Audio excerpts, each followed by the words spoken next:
wanna go to an old video featuring Pete Buttigieg. It's from almost 10 years ago. It's from 2010, and in it, Pete Buttigieg talks specifically about money in politics. Take a look. I think we need to get special interest money out of the treasurer's race. Right now, there are almost no rules constraining the ability of, say, Wall Street banks to pump large sums of money into state treasurer's campaign. And having looked at my own finances and seen what's happening in my opponent's race, I've noticed that thousands of dollars are flowing in from some of the biggest banks in the country in order to defeat me. It's not just that they're trying to defeat me that I'm bothered by this, but very early on in this campaign, I made a decision that I wasn't going to accept any money from a bank that could be doing business with the state treasurer's office. I think it creates a conflict of interest. It creates an appearance, at the very least, that can smell like pay to play. It's not good for the state, and I don't think it's good for the banks either. Who wants to be the one bank that didn't contribute if 4 or 5 banks are competing to get a favorable decision from the state treasurer's office? Now that Pete Buttigieg was exactly right, but look at his situational morality. At the time, he's a super young guy running for state treasurer, and he can't get any money from the banks or anyone else. Very hard for him to raise money against entrenched Democratic incumbents and other people in the race, right? So he says, I don't want to take money. No, it's my choice. If you notice, even in the clip, he says like, not because it's hurting my campaign, meaning it's because it's hurting my campaign, right? But I can't take money, I can't raise it, so I'm against pay to play. God damn it, it's pay to play. You pay and then you deliver for your donors later. Now he says, what do you know? One of his nicknames now that people keep chanting is Wall Street Pete. He's taken untold amounts of millions of dollars from Wall Street, right? Now all of a sudden, when he can get the money, he's like, "Wow, come on, money doesn't corrupt." Elizabeth, does it corrupt? It doesn't corrupt when I take all these gobs of money, right? But guys, if you don't know this, because the mainstream media refuses to cover it in the great protection racket of Pete Buttigieg, he also has a list of his donors from when he ran as mayor that he will not release. So we broke that story, tyt.com/investigates, check it out.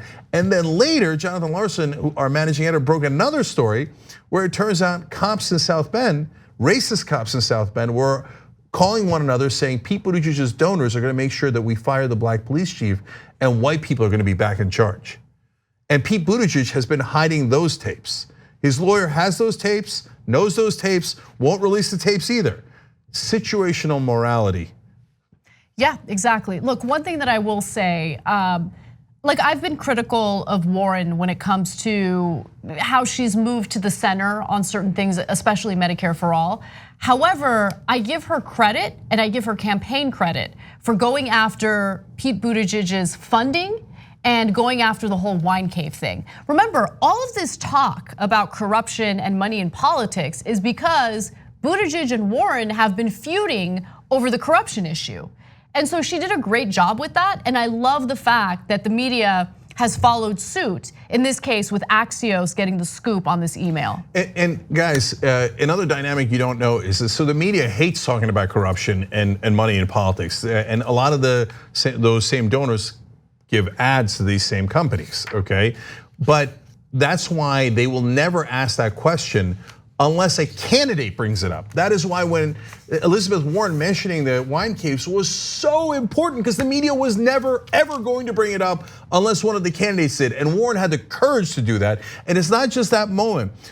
Be fair to Elizabeth Warren, and that's why I supported her for so much of this campaign. I ultimately endorsed Bernie Sanders, but I told you Elizabeth Warren's a real progressive and a real fighter. She has focused on corruption more than any other candidate. She's mentioned it in every debate multiple times. I've seen her stump speech. She nonstop talks about corruption. She has done more to highlight that issue than almost anyone else. And finally, we have begun to move the national conversation. And the last thing is, Buttigieg, those bundlers, the one that was quoted in this story, you know what they're called?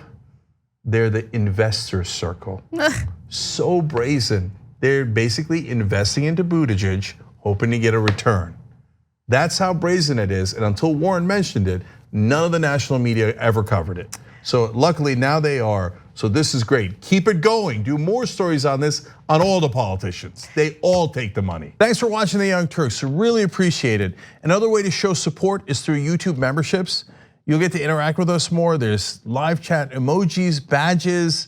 You got emojis of me, Anna, John, JR. So those are super fun. But you also get playback of our exclusive member-only shows and specials right after they air. So all of that, all you gotta do is click that join button right underneath the video. Thank you.